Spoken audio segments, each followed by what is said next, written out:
Una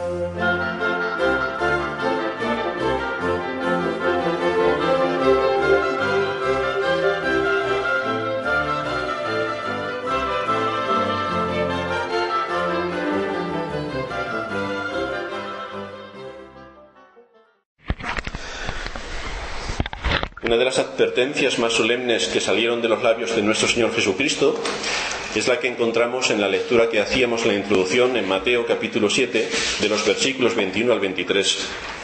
Allí nos dice el Señor: no todo el que me dice Señor, Señor entrará en el reino de los cielos, sino el que hace la voluntad de mi Padre que está en los cielos. Muchos me dirán en aquel día: Señor, Señor, ¿no profetizamos en tu nombre y en tu nombre echamos fuera demonios y en tu nombre hicimos muchos milagros? Entonces les declararé: nunca os conocí, apartaos de mí, hacedores de maldad. Comentando acerca de este texto, el doctor Martin Lloyd-Jones dice lo siguiente: no cabe duda de que estas palabras son, en muchos sentidos, las más solemnes que haya pronunciado en este mundo no solamente algún hombre, sino incluso el mismo Hijo de Dios. De acuerdo a la enseñanza de este pasaje, en el día del juicio, muchas personas religiosas, que decían creer en Cristo, van a escuchar aterradas el terrible veredicto del versículo 23. Y entonces les declararé: nunca os conocí, apartaos de mí, hacedores de maldad. Estas personas a las que se refiere aquí el Señor no profesaban una religión extraña, no eran budistas, no eran mahometanos, no eran de los Hare Krishna, ni siquiera eran ateos, eran creyentes en Dios. Profesaban el cristianismo. Y como vemos en el versículo 22 de este capítulo, estaban envueltos en toda una serie de actividades religiosas relacionadas con la fe cristiana. Es decir, profetizamos en tu nombre, echamos fuera demonios en tu nombre e hicimos muchos milagros en tu nombre. Profesaban la fe cristiana y realizaban actividades relacionadas con la fe cristiana. Pero a pesar de esto, el Señor les dice: apartaos de mí, hacedores de maldad, hacedores de iniquidad. Y fijaos que el texto enseña que no son pocos los que se van a encontrar con esta terrible realidad. No son pocos los que descubrirán al final de sus días que estaban engañados con respecto al estado eterno de su alma. El Señor no dice aquí que algunos le dirán en aquel día: Señor, Señor. No dice que algunos, sino que dice que serán muchos, muchos. Se trata de una multitud de falsos creyentes que al final de los tiempos descubrirán la triste realidad de que anduvieron por el camino espacioso que lleva a la destrucción y finalmente perecieron en sus caminos. Y nos preguntamos: ¿cómo puede ser posible que una persona se engañe a sí mismo de este modo durante toda la vida? ¿Cómo es posible que creyendo ser cristiano, creyendo ser un buen cristiano, se engañe de esta manera tan espectacular? Entendemos que alguien rechace abiertamente el cristianismo y que por eso se condene, o que incluso rechace todo tipo de religión y finalmente descubra, cuando esté en el reino de los cielos, cuando esté en el día del juicio, que había un Dios al cual ni adoró ni obedeció. Entendemos que eso puede ocurrir. Pero que una persona crea de sí misma que es cristiana y que en ciertos aspectos de su vida se comporte como un cristiano y que luego resulte que en realidad no era un cristiano, es realmente aterrador. Es realmente aterrador. ¿Cómo puede alguien engañarse a sí mismo de este modo? Es evidente que este tipo de personas han cometido una tremenda equivocación, una equivocación de consecuencias devastadoras. Y nos tenemos que preguntar: ¿en qué punto del camino se han extraviado? ¿En qué punto del camino se han extraviado? Pues el texto mismo nos provee la clave, el versículo 21. No todo el que me dice, Señor, Señor, entrará en el reino de los cielos, sino el que hace. Ahí tenemos el punto. Muchos dirán, pero no entrarán. Otros harán, y esos sí que entrarán. Hay personas que se ven a sí mismas cumpliendo con los dictados externos de la religión, y en base a eso se creen salvos, simplemente porque cumplen las demandas externas de la religión. Piensan que cumplen los mandamientos de la ley de Dios. Cuando dice la ley: no matarás, uno no mata. Cuando dice: no adulterarás, uno no adultera. Cuando dice: no robarás, uno no roba. Hacen obras de misericordia envían dinero a los necesitados de los países del tercer mundo y con eso suponen que ya tienen merecido el cielo.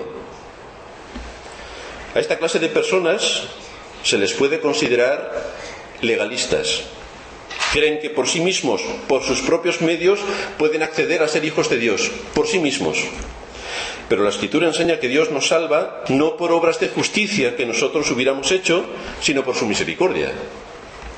Nos dice que nuestras justicias son como trapo de inmundicia, para tirarlos a la basura directamente. Y nos enseña que estamos completamente incapacitados para obedecer la ley de Dios, con lo cual ningún ser humano será justificado por las obras de la ley. Nadie puede ser justificado delante de Dios porque haga muchas obras. Quien piense de sí mismo que como es bueno entrará en el reino de los cielos, se llevará una terrible sorpresa, terrible. Henos aquí, Señor, listos para entrar en el reino de los cielos, dirán mucho. Obtuvimos nuestra entrada a través de nuestra fidelidad, a través de nuestro servicio, a través de nuestra obediencia. Concédenos, Señor, lo que con tanto esfuerzo hemos logrado, un lugar a tu lado en el reino de los cielos. Yo lo he logrado. Estas personas son legalistas. El legalista es aquel que espera salvarse a través de sus obras y de su obediencia perfecta a la ley. Esto es imposible. Para el legalista la salvación se obtiene a través de su esfuerzo personal, por conformarse a los conceptos morales de la ley de Dios. Este tipo de hombres enfatizan las obras del individuo, pero al hacerlo pierden de vista la gracia que Dios da para salvar a los pecadores, que es imprescindible para la salvación. Por eso vemos a aquel joven rico que se acercó al Señor y le dijo: Señor, ya he cumplido todos los mandamientos, ¿qué más me falta? Pues ya lo tengo todo hecho. Y el Señor precisamente le tocó uno que le dejó desbaratado. Vende todo lo que tienes y dalo a los pobres. Y como era rico, dijo: me parece que no. Con lo cual, la codicia es la que estaba en su corazón, a pesar de que él decía que cumplía todos los mandamientos. El legalista espera salvarse por lo que hace, y espera salvarse por lo que deja de hacer. Por lo que hace y por lo que deja de hacer. Es como aquel fariseo que Cristo nos presenta en la parábola del fariseo y el publicano, ¿os acordáis? En Lucas 18:11. El fariseo puesto en pie, ¿qué es lo que hacía este hombre? Oraba consigo mismo. De esta manera: Dios, te doy gracias porque no soy como los otros hombres, ladrones, injustos, adúlteros, ni aun como este publicano que tengo a mi lado, porque yo ayuno 2 veces a la semana y doy diezmos de todo lo que gano. Era estricto en el cumplimiento aparentemente de la ley. Este hombre creía que tenía ganado el cielo por esta disposición en su conducta. Con eso que estoy haciendo, yo ya he hecho todo lo que tengo que hacer para presentarme delante de Dios. Soy perfecto porque cumplo los mandamientos. La triste realidad es que se engañaba a sí mismo, se engañaba completamente. Lo peor del asunto es que esta doctrina, que está aquí hablándonos el Señor con esta parábola del fariseo, esta doctrina no murió con los fariseos. No murió con los fariseos. Desde un principio la Iglesia se ha visto envuelta en una fuerte controversia contra el legalismo. De hecho, si nos vamos a Gálatas, que lo vamos a leer, Gálatas capítulo 3, a partir del versículo 10, nos vamos a encontrar cómo esta fue una de las batallas continuas que el apóstol Pablo tuvo que lidiar frente a las iglesias, en este caso la iglesia de Galacia. Gálatas 3, versículo 10. Dice Pablo allí, para ratificar el asunto: porque todos los que dependen de las obras de la ley, es decir, todos los que piensan que cumpliendo la ley entrarán en el reino de los cielos, están bajo maldición. Pues escrito está: maldito todo aquel que no permaneciere en todas las cosas escritas en el libro de la ley para hacerlas. ¿Alguien puede presentarse delante de la ley y cumplir a cabalidad todo lo que la ley le dice? Porque si violas uno de los mandamientos, ya estás maldito, eres condenado a muerte. Sigue diciendo en el versículo 11: y que por la ley ninguno se justifica para con Dios. Es evidente, dice Pablo, porque el justo por la fe vivirá. Y la ley no es de fe, sino que dice: el que hiciere estas cosas vivirá por ellas. Y añade Pablo, versículo 13 del capítulo 3 de Gálatas: Cristo nos redimió de la maldición de la ley, porque Él se hizo por nosotros maldición. Escrito está: maldito todo el que es colgado en un madero, para que en Cristo Jesús la bendición de Abraham alcanzase a los gentiles, a fin de que por la fe recibiésemos la promesa del Espíritu. La Escritura nos enseña que somos salvos por gracia, por medio de la fe. Por eso somos salvos, no por las obras de justicia, no por observar de una forma tajante la ley, porque aunque la observemos seremos incompetentes e incapaces de cumplirla. Pero el justo por la fe vivirá. Nos dice Pablo también en Efesios 2, 8 y 9 que somos salvos no por obras, para que nadie se gloríe. Somos salvos no por obras, para que nadie se gloríe. Y este es el gran mensaje del Evangelio. Salvación en Cristo, por la pura gracia de Dios, por medio de la fe. La fe, que es un don de Dios y de la cual Cristo es el autor. Pero hay algo interesante también en nuestro texto. Aunque estas personas se veían a sí mismas obedeciendo a Dios y siendo fieles a su servicio, esto es lo que ellos veían de sí mismos, que eran fieles a Dios, el Señor los veía de otra manera completamente distinta. Fijaos en el versículo 21, no todo el que me dice Señor, Señor, esto es lo que ellos pensaban, entrará en el reino de los cielos, sino el que hace la voluntad de mi Padre que está en los cielos. Ellos creían que eran fieles, es lo que ellos creían. Pero creían esto solo porque no comprendían, y aquí está la base del asunto, no comprendían el alcance real de la ley de Dios. No comprendían el alcance real de la ley de Dios. Porque de haber comprendido lo que la ley exige de todo hombre, si hubiesen dado cuenta de que es imposible cumplir esos requisitos que demanda la ley, imposible, y al haberse dado cuenta de esto, hubiesen acudido a Cristo para acogerse de Cristo, para acogerse de la salvación que está en Cristo y llegar, por tanto, al reino de los cielos. Así que tenemos que decir que no somos salvos por obras, pero el que ha sido salvo por la gracia de Dios y a través de la fe, obra. No somos salvos por obras, pero el que ha sido salvo, obra. Y esto es claramente enseñado en el texto que aquí nos expone el Señor en Mateo. En esta enseñanza de Cristo vemos el mismo equilibrio que encontramos en el resto de las Escrituras. No somos salvos por obras, sino por medio de la fe, pero la fe que salva nunca viene sola, sino que produce frutos que evidencian la obra transformadora de la gracia de Dios en los corazones de aquellos a quienes salva. Y tenemos que mantener este equilibrio en la enseñanza y en la predicación del Evangelio. Y desde luego, manteniendo este equilibrio, nos vamos a guardar de dos errores terribles que, como vemos en este mismo pasaje, llevarán a muchos engañados al infierno. Me refiero al legalismo, cumplir a rajatabla con todas las demandas de la ley que es imposible para el hombre, o irnos al extremo opuesto, el antinomianismo, palabra derivada de nomos, que en griego significa ley, precedida del prefijo anti, que significa en contra de la ley. El antinominiano pone todo su énfasis en la gracia de Dios y pierde de vista las buenas obras y el andar en santidad que vienen como fruto de la gracia de Dios que opera en los corazones de aquellos a quienes salva. Alguien ha definido este sistema doctrinal, un comentarista, de la siguiente manera: estrictamente hablando, antinomianismo es la doctrina que afirma que bajo la dispensación del Evangelio la ley moral ya no nos ata. Esta es la doctrina antinominiana. Y añaden: por cuanto Cristo realizó en la cruz del Calvario una obra perfecta de redención, Él no nos dejó nada que nosotros tengamos que hacer. Podemos vivir como queramos, porque Cristo hizo todo por nosotros. Podemos vivir como queramos. Ellos creen que al ser la salvación completamente por gracia, no son legalistas, se van al extremo opuesto. La salvación es por gracia, al no depender de nosotros mismos, porque somos impotentes, incapaces para obedecer la ley de Dios, pues Dios nos ha eximido de la obligación de obedecerle guardando sus mandamientos. Por lo tanto, ya no tenemos que guardar los mandamientos de la ley de Dios. Y aquí tenemos dos posiciones extremas, tan peligrosas y herejes, la una como la otra.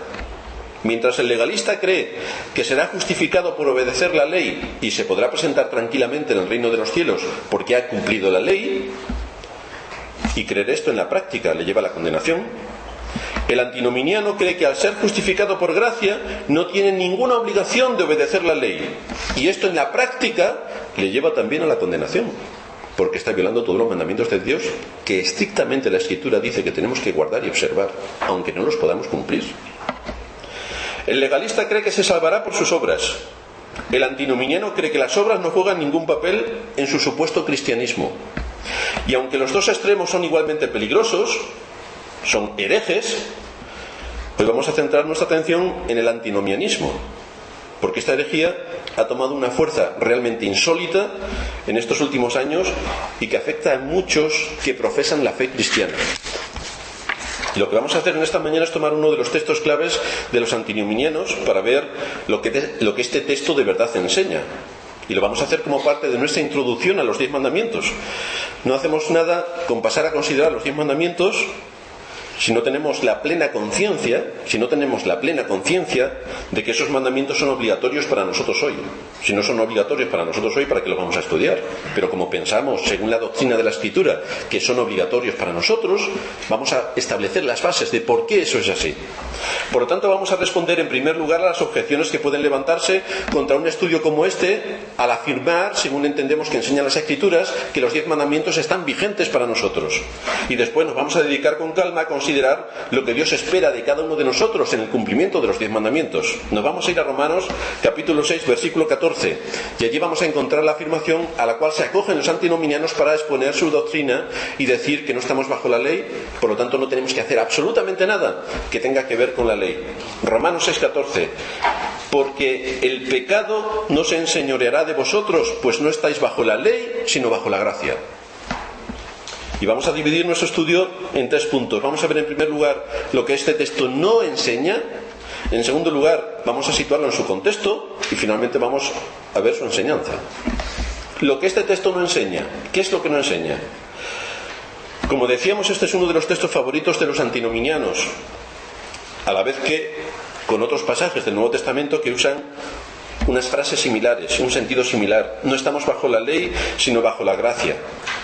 Para ellos está claro que los creyentes en Cristo no tienen ninguna obligación con la ley mosaica, con esa ley que quedó en desuso con la obra redentora de Cristo. Y más aún, que cualquier intento de establecer obediencia a la ley moral, cualquier intento de mantener obediencia a la ley moral, es un atentado contra la gracia del Evangelio.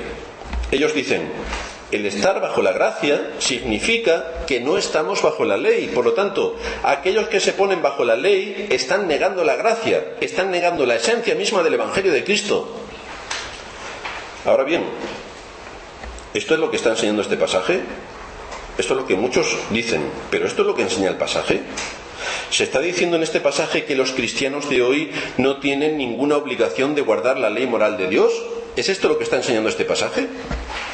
Porque si esto fuera así, ¿cómo podríamos armonizar este texto con todas las otras enseñanzas de las Escrituras que hemos visto hasta ahora, incluyendo pasajes que encontramos en la misma carta a los Romanos y el mandato de nuestro Señor: si me amáis, guardad mis mandamientos, y otros que vamos a ver después, pasajes que de una forma clara y de una forma contundente nos muestran que mientras que Dios sea Dios y el hombre sea hombre, estamos bajo la obligación de obedecer los principios morales de Dios recogidos magistralmente en los 10 mandamientos. Pero no solamente esto, si llevamos hasta sus últimas consecuencias lo que dicen los antinomianos, deberíamos preguntarnos algunas cosas. Por ejemplo, ¿significa que ya no tiene importancia el que violemos los 10 mandamientos? Porque si no estamos bajo la ley, sino bajo la gracia, y ya no tenemos que cumplir la ley para acceder al reino de los cielos porque estamos bajo la gracia, eso significa que no tenemos que cumplir los 10 mandamientos. Entonces, ya no es pecado adulterar, podemos adulterar tranquilamente.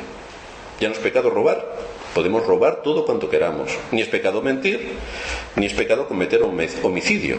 Podemos asesinar tranquilamente porque no estamos bajo la ley, sino bajo la gracia. ¿Esto es así? Ya sabemos por la sociedad en la que vivimos que profanar el día del Señor no parece ser pecado, porque los cristianos lo profanan sin ningún problema. Pero de los otros principios que están incrustados en la mente de la sociedad, sí que se mantienen en sociedades no cristianas principios como lo de que matar está mal, mentir está mal, robar está mal, adulterar está mal, y ellos lo castigan en muchos casos con la muerte. Si los 10 mandamientos no están en vigor y ya no atan al cristiano como dicen, deberíamos concluir que al matar, robar, mentir, adulterar, blasfemar, eso ya no es pecado. Deberíamos concluir con esto.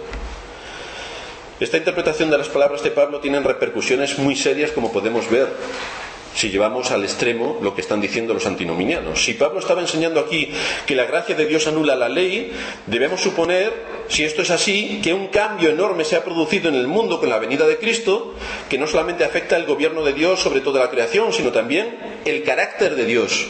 Afecta al carácter de Dios, porque Dios puso la ley. La puso en el Antiguo Testamento, sí, sí, pero la ley es para todos los hombres de todas las épocas. Pero ellos defienden que no, que solamente es para los del Antiguo Testamento. Pero si solamente mantenemos esto, tenemos que decir, como acabo de referir, que con la venida de Cristo se anuló los principios que Dios tiene en su carácter. Los 10 mandamientos, fijaos que no son más que un reflejo del carácter santo de Dios. Esto es lo que son los 10 mandamientos. Si han caducado porque vino Cristo y ya no demandan, ya no se necesita que sean obedecidos, ¿dónde queda el carácter de Dios? ¿Será acaso que el carácter de Dios ha cambiado? ¿Que Dios ahora es menos santo? ¿Que Dios ahora es menos justo? ¿Por lo tanto que Dios es mutable? Estoy seguro que ningún antinominiano estaría dispuesto a afirmar una cosa como esta. Pero en la práctica, en su doctrina, creen que sí. Entonces, ¿cómo explicamos este cambio? Hombre, algún antinominiano dirá, hombre, esto es muy simple. Dios sigue siendo santo, pero ante nuestra imposibilidad de cumplir la ley, Cristo la cumplió en nuestro lugar para que nosotros quedásemos libres de esto aquí en la tierra. Cristo cumplió por nosotros la ley. Es una respuesta bastante ingeniosa, pero choca una vez más con el carácter de Dios. Dios es amor. Y cuando predicamos que Dios es amor, en su amor, Dios desea nuestro bien. Y es precisamente porque quiere nuestro bien que no solamente nos dio su ley, sino que también nos transforma por la gracia que Él opera en aquellos a quienes salva, para que podamos andar de una manera digna delante de Él. ¿Y cómo andamos de una manera digna delante de Él? Obedeciendo sus mandamientos. Vamos a recorrer un poco las Escrituras viendo lo que dice la palabra de Dios respecto a este asunto. Deuteronomio capítulo 5, versículo 28.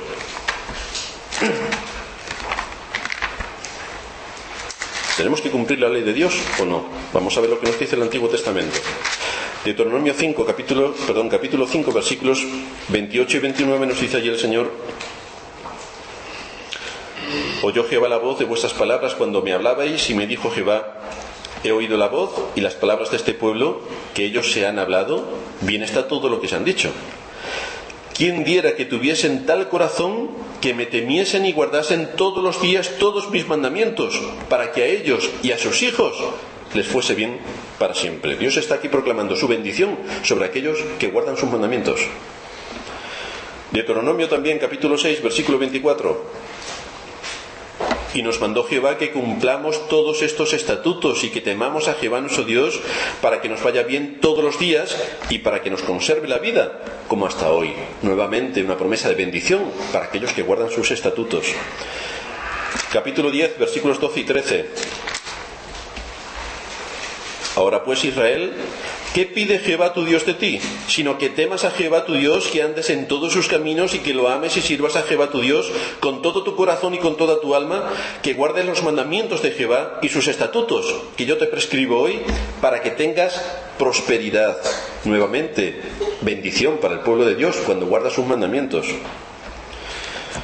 Libro de los Salmos, capítulo 1. Que nos dice allí uno de los salmos más famosos y más memorizados por el pueblo de Dios a través de los siglos. Bienaventurado el varón que no anduvo en consejo de malos, ni estuvo en camino de pecadores, ni en silla de escarnecedores se ha sentado, sino que en la ley de Jehová está su delicia, y en su ley medita de día y de noche. Este, quien hace estas cosas, será como árbol plantado junto a corrientes de agua, que da su fruto en su tiempo y su hoja no cae, y todo lo que hace prosperará. Nuevamente bendición para aquellos que cumplen con el mandato de Dios. Salmo 19, versículo 8. Nos dice allí la Escritura: los mandamientos de Jehová son rectos, que alegran el corazón. El precepto de Jehová es puro, que alumbra los ojos. Salmo 119, versículo 1.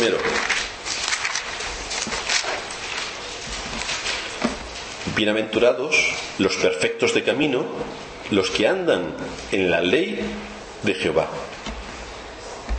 Vemos aquí una tremenda exposición de la palabra de Dios, por la cual promete bendición a aquellos que le aman y que guardan sus mandamientos. Entonces llega el antinominiano y dice: que esto es del Antiguo Testamento, esto ya no es para nosotros, que estamos en el Nuevo. Muy bien, pues vamos al Nuevo. Vamos a ver qué dice el Señor acerca de sus mandamientos. Evangelio de Juan, Y veremos que hay unidad y uniformidad en toda la revelación de las Escrituras y que el Nuevo Testamento explica el Antiguo. Esto es lo que hace el Nuevo Testamento. Evangelio de Juan, capítulo 14. El versículo 21, que estábamos estudiando: el que tiene mis mandamientos y los guarda, ese es el que me ama. Y el que me ama será amado por mi Padre, y yo le amaré y me manifestaré a él. Pero ¿en qué contexto está el amor de Dios hacia esa persona y el amor del Padre? En el contexto de el que me ama, el que tiene mis mandamientos y los guarda. En ese contexto, el amor de Dios está en él. En ese contexto. Juan capítulo 15, versículo 10.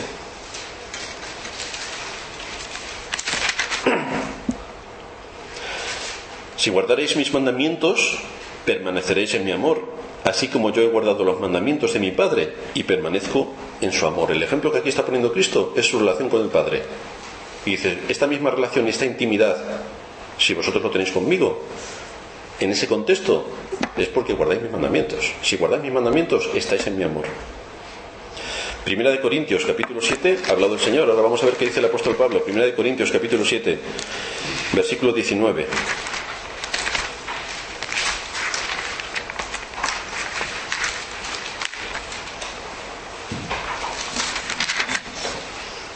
Primera de Corintios capítulo 7 versículo 19 nos dice: la circuncisión nada es y la incircuncisión nada es, sino el guardar los mandamientos de Dios. Es decir, podemos hacer muchas otras cosas, pero si no guardamos los mandamientos de Dios, lo que hagamos sobra.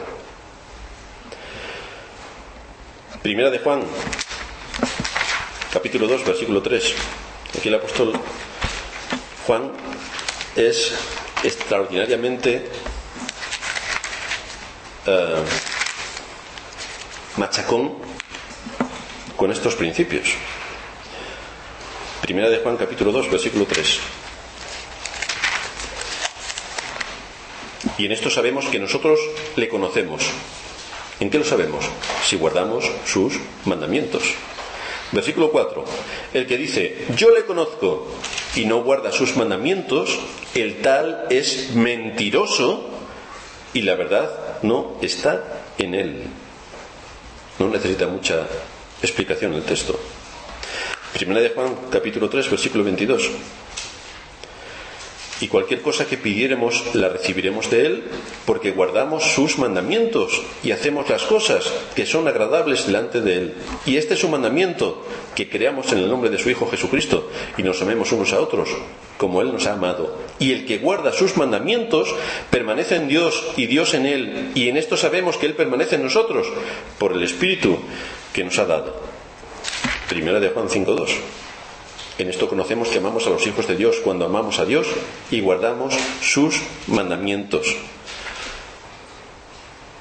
Pues este es el amor a Dios, que guardemos sus mandamientos, y sus mandamientos no son gravosos. Y luego en segunda de Juan capítulo 1 versículo 6.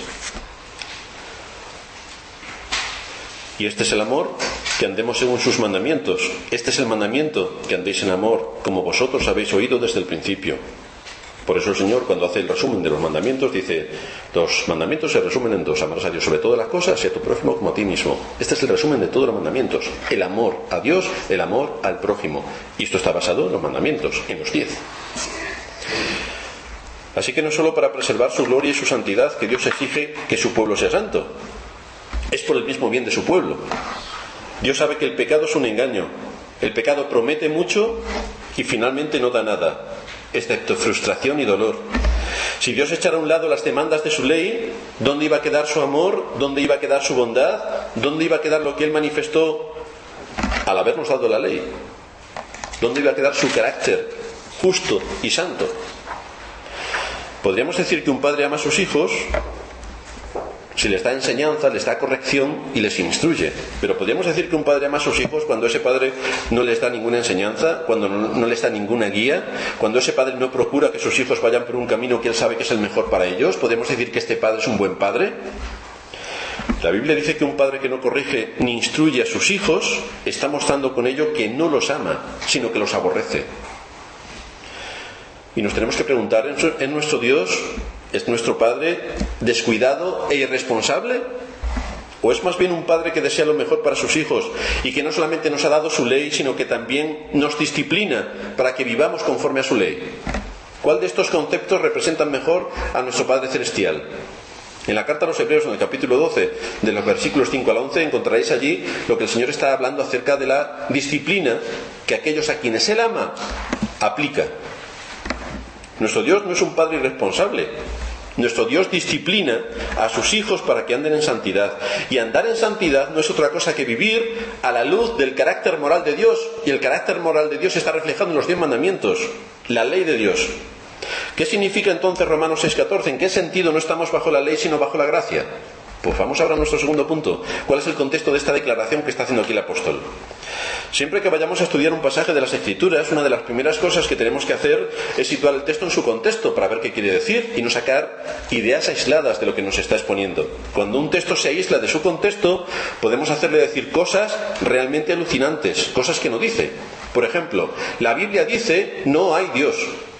Eso lo dice la Biblia. Pero nos vamos a su contexto y empieza diciendo: dice el necio en su corazón, no hay Dios. Caramba, entonces es distinto. Efectivamente la Biblia dice que no hay Dios, pero en el contexto de lo que está diciendo el necio. Por lo tanto, fijaos de qué manera un texto sacado de su contexto puede decir barbaridades absolutas. Para comprender adecuadamente el contenido de este pasaje de Romanos 6,14 que estábamos estudiando, debemos observarlo a la luz de su contexto inmediato en el capítulo 6 del libro de la carta a los Romanos, pero también a la luz de su contexto más amplio, el tema central al que nos expone la epístola a los Romanos. Y el tema central al que nos expone esta epístola, como todos sabéis, es el glorioso evangelio de nuestro Señor Jesucristo. Ese es el tema central, este es el corazón. El apóstol Pablo no conocía esta iglesia en Roma. No la conocía personalmente, pero quería visitarles algún día para fortalecer la fe de estos hermanos y para predicar el Evangelio en esta gran ciudad que era la capital del mundo occidental. Deseo ir a vosotros, les está diciendo el apóstol, deseo estar algún día en medio de vosotros y predicar allí el Evangelio. Ahora bien, ¿qué entendía Pablo por Evangelio? Esto es un punto importante. ¿Cuál era el contenido de este mensaje que él deseaba predicar en Roma? Esto es lo que el apóstol Pablo va a empezar a explicar a partir del capítulo 1, versículo 18. En toda esta sección de la carta, hasta el capítulo 3, versículo 20, Pablo establece algo muy importante, que curiosamente no se predica habitualmente porque a la gente le sienta muy mal que le hablen de su pecado y le hablen de la condenación. Mejor hablar que Dios es bueno y que todos vamos a ser salvos. Así no empieza Pablo a predicar el Evangelio. ¿Qué entiende Pablo entonces por el Evangelio? Pablo establece del capítulo 1, 18 al 3, 20, la culpabilidad del hombre por causa de su pecado. El hombre es culpable, eso es lo que está diciendo Pablo. Necesitamos la salvación que el Evangelio expone porque somos culpables delante de Dios. No tiene sentido alguno que hablemos de salvación a un grupo de personas que no saben ni tienen ni idea de que van a salvarse. Te vas a salvar, pero ¿de qué me voy a salvar? O te vas a condenar, pero ¿de qué? ¿En qué? ¿O por qué me voy a condenar? ¿De qué necesito ser salvado y a qué me voy a condenar y por qué? Así que si tenemos que predicar con honestidad el Evangelio, debemos partir de la base fundamental del Evangelio, que es la culpabilidad humana, que es la ira de Dios por causa del pecado. Y este es el punto de partida que el apóstol Pablo expone entre los capítulos 1, versículo 18 hasta el 3:20. A partir del versículo 21 de este capítulo 3, Pablo pasa a explicarnos cómo el pecador es justificado. Ha establecido que todos los hombres son culpables. Ahora sigue su línea de razonamiento. Nos explica cómo el pecador puede ser justificado, cómo puede ser declarado justo y cómo puede ser aceptado delante de Dios. Y nos dice, a final de cuentas, que lo es gratuitamente por medio de la fe en la persona y en la obra de nuestro Señor Jesucristo. Todos pecaron, pero pueden ser justificados por medio de la fe en Cristo. Y lo que Pablo está estableciendo es que no somos salvos por guardar la ley como enseñan los legalistas. Somos salvos por medio de la fe, que es bien distinto. En todo el capítulo 4, Pablo ilustra esta enseñanza con la vida de Abraham. Y nos dice allí que creó a Dios y su fe le fue contada por justicia. La fe le fue contada por justicia. Abraham no fue aceptado delante de Dios por su obediencia, sino que fue justificado por la fe. En el capítulo 5, Pablo nos habla, en los versículos del 1 al 11, de los resultados de la justificación, de lo que implica el haber sido justificados por medio de la fe. Y nos dice que ahora tenemos paz con Dios, que hemos sido plenamente reconciliados con Dios. Y todo esto no por nuestras obras, no porque fuésemos muy buenos, sino por medio de nuestro Señor Jesucristo. Justificados pues por la fe, estamos reconciliados con Dios por medio de nuestro Señor Jesucristo. Y así llegamos finalmente al versículo 12 del capítulo 5, donde Pablo presenta un paralelismo entre Adán y Cristo. No vamos a entrar a considerar este pasaje, pero debemos tener al menos una idea general de lo que se enseña, porque en estos versículos nos sirven de base para lo que Pablo va a decir en el capítulo 6, que es en donde se encuentra el versículo que estamos estudiando. La idea que Pablo establece en esta sección de su carta es que así como por la desobediencia de Adán vino la condenación para todos los hombres, así también a través de la obediencia de Cristo vino la salvación a los hombres. Por medio de Adán entró el pecado y vino el reino de la muerte. Por medio de Cristo vino la justicia y el reino de la gracia. Está haciendo un comparativo entre Adán y Cristo. Podemos decir que toda la historia de la redención gira en torno a estos dos hombres, Adán y Cristo. Adán hizo por su pecado la redención necesaria. Cristo, por su vida de obediencia y su justicia, llevó a cabo la obra de la redención de una manera perfecta. Todos los hombres que lleguen al cielo alcanzarán ese privilegio en base a una sola cosa, no la obediencia suya, sino la obediencia de Cristo, que es distinto. Nos salvamos por la obediencia de Cristo, no por nuestra obediencia. Es por su justicia que somos salvos, no por nuestra justicia. Su obediencia es la que provee salvación al pecador por medio de la fe, no nuestra obediencia por nuestras obras. Porque nosotros no somos obedientes, sino más bien somos desobedientes. Y si alguno cree que no es desobediente, que se mire al espejo tranquilamente y verá hasta qué nivel alcanza su desobediencia. Y es ahí precisamente donde la ley de Dios entra en escena. Uno de los propósitos de Dios al darnos la ley es mostrarnos lo que nosotros no queremos reconocer, es mostrarnos que somos pecadores. Y delante de la ley nos muestra cómo somos todos culpables. La ley no fue dada para que nosotros tratemos de salvarnos obedeciéndola, sino más bien nos fue dada para que veamos cuán terrible es nuestra condición al no poder obedecerla y de qué manera merecemos la mayor de las condenaciones, porque somos incapaces de poder cumplir ni uno solo de los preceptos de Dios. Habiendo establecido cuál es el contexto de la enseñanza, vamos a ver cuál es la enseñanza. Como hemos dicho una y otra vez a lo largo de esta serie, nunca fue la intención de Dios salvar al hombre a través de la ley, jamás. El objetivo de la ley es mostrar nuestra pecaminosidad, nuestra impotencia. La ley nos declara culpables delante del tribunal de Dios. La ley nos expone delante de su veredicto, que no es otro sino la muerte. Mereces la muerte, todos los hombres merecen la muerte, todos los hombres merecen ser condenados, todos. Vino la ley, ¿qué sucedió? ¿Puede el hombre obedecer la ley? Dios puso la ley en la conciencia de todos los hombres. ¿Puede el hombre obedecer la ley? Pablo dice que no, que cuando vino la ley abundó el pecado. ¿Por qué? Porque la ley es como una luz que alumbra en los rincones más profundos del alma y del corazón.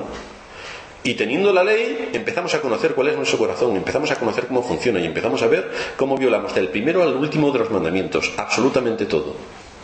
Por eso, exponiéndonos ante la luz de la ley, vemos nuestra pecaminosidad. Y Pablo dice, cuando vino la ley abundó el pecado. El pecado vino a ser más evidente por medio de la ley. Es la ley la que mostró realmente lo que hay en el corazón del ser humano. Pero cuando el pecado abundó, sobreabundó la gracia. Esta es la explicación y esta es la doctrina que está predicando el apóstol Pablo. La ley puso de manifiesto la verdadera corrupción del pecador, la verdadera corrupción de mi corazón.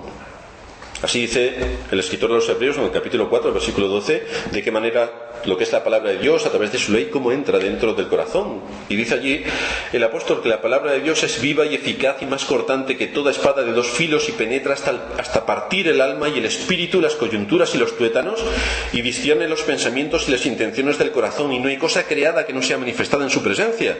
Antes bien todas las cosas están desnudas y abiertas a los ojos de aquel a quien tenemos que dar cuenta. La ley lo que establece es una dimensión completa de luz donde el hombre queda completamente desnudo, expuesto delante de la ley.